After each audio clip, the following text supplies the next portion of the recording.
ត្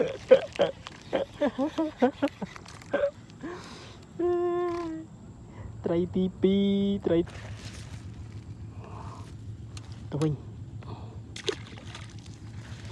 អាទូច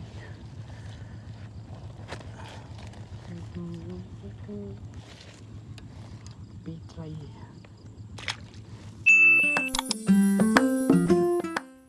បាទជម្រាបសួស្តីបងថ្ងៃនេះឆ្លៀតពីសម្រាប់អត់ធ្វើការបានមកលេងកីឡាបបក់ត្រីបានប្រហែលជា2ម៉ោងខ្ញុំមកលេងនៅអាងស្រះកែវស្ថិតនៅក្នុងខេត្តបាត់ដំបងណាហើយថ្ងៃនេះអត់មានបានលេងនុយស្រស់ទេគឺលេងនុយជ័រសបនិមិត្តនុយកូនកែបអញ្ចឹងឈុតរបស់យើងគឺតជាមួយខ្សែ leader បាទខ្ញុំលេង leader ប្រហែលជា1ម៉ែត្រហើយយើងលេងជាមួយកូនកែបជ័រណាកូនកែបជ័រនេះខ្ញុំលេងនុយដូចជា8ក្រាមបងលេងនុយកូនកែបជ័រនុយរាងវែងអញ្ចឹងមកលេងបានប្រហែលជា2ម៉ោង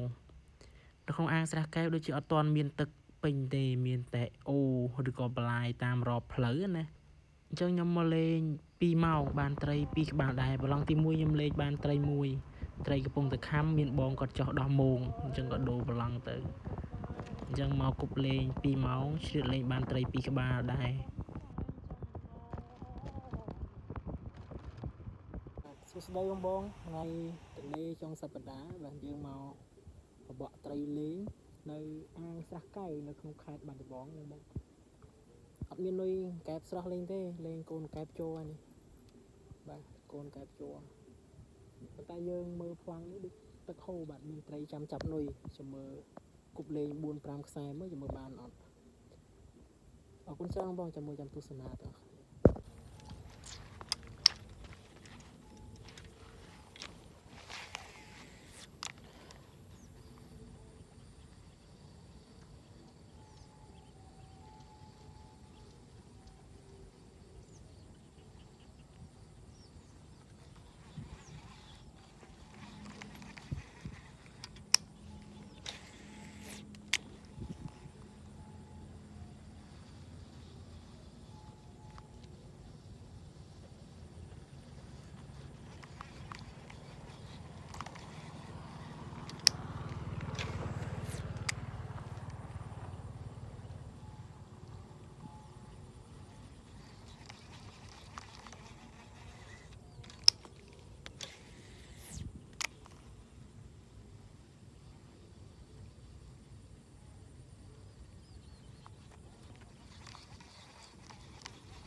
ចូលមួយនៃជ័រចូលមួយហើយបានខ្សែមិញបងត្រីទី1ត្រីទី1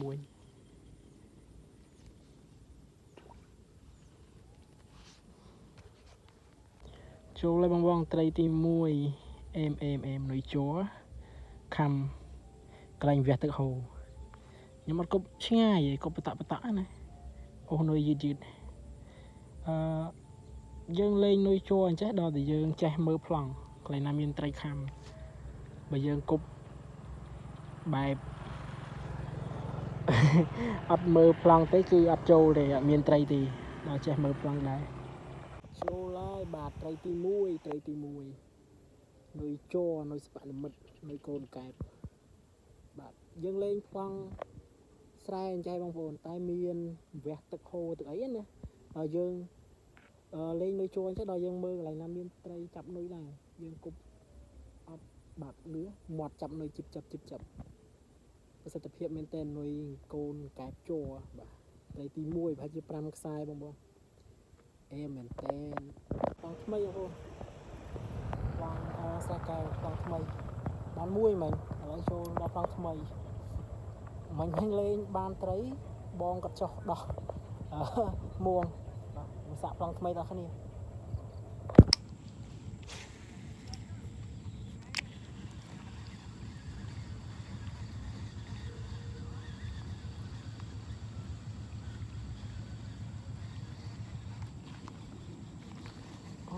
ង់ស្អាតដែរ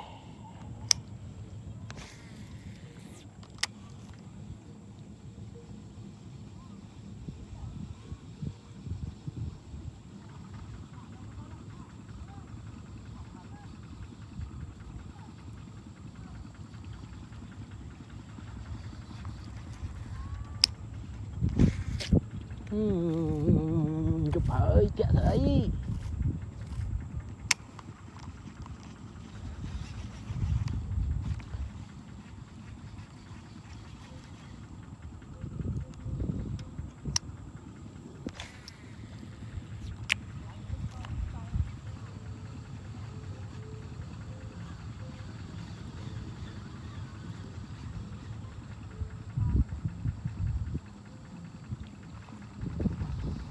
អូមើលទេសភាព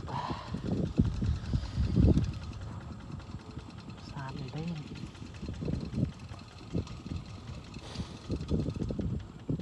ទេសភាពស្អាតណាស់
យ៉ា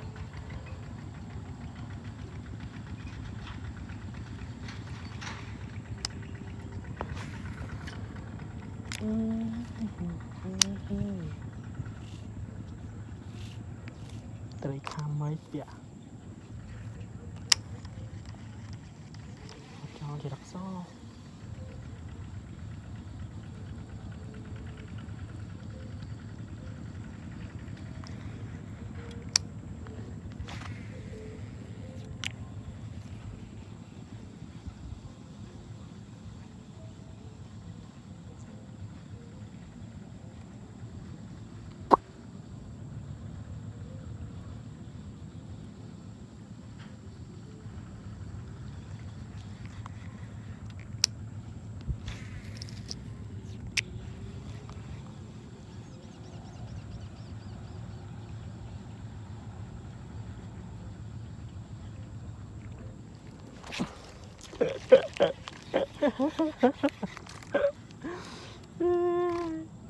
ត្រីទី2ត្រីទី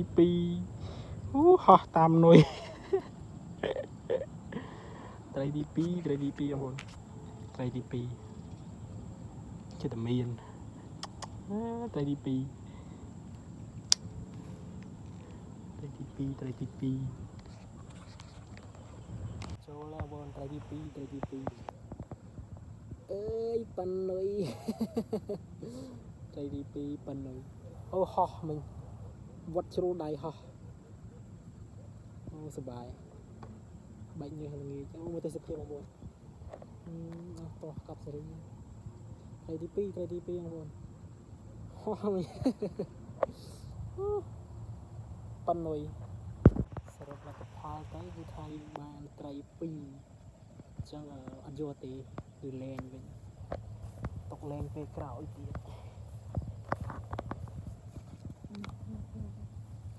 អូយបាន2បងប្អូន ចេញ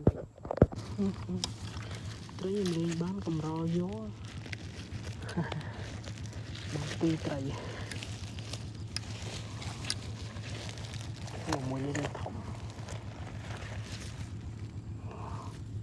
ទៅវិញអាទូច